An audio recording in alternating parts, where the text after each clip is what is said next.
সন্তান আর সম্পদ এটা দুনিয়ার জীবনের সৌন্দর্য। ছোট ছেলে মেয়েরা সোনামণিরা না থাকলে পৃথিবীতে কোনো সৌন্দর্য থাকতো? স্বামী স্ত্রীর ভালোবাসা কয় বছর? রং ধরা যৌবন জং ধরে শেষ।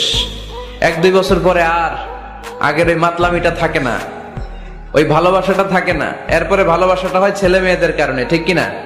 ঘরে গেলে আব্বু আব্বু ডাকে, আম্মু আম্মু ডাকে, ছোটাছুটি করে, দৌড়াদৌড়ি করে, কান্নাকাটি করে, রাগ করে বসে থাকে, রাগ ভাঙাতে হয়, এটাই মজা, ঠিক কিনা?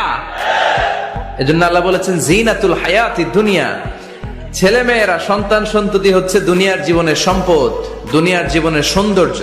এক আয়াতে বললেন জিনা, আবার আরেক আয়াতে বললেন ফিতনা। ইন্নামা আমওয়ালুকুম ওয়া আওলাদুকুম ফিতনা।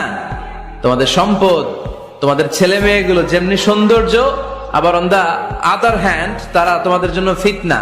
কারণ এই সন্তানের মুখে খাবার তুলে দেওয়ার জন্য অনেক বাবা হারাম পন্থায় উপার্জন করে, এরকম আছে না নাই? তাহলে ওই সন্তান শুধু জিনা না, ওই সন্তান ফিতনা। এই সন্তানের কারণে বাবা দুনিয়ায় ফিতনায় পড়ে গিয়েছে, ফিতনায় জড়িয়েছে।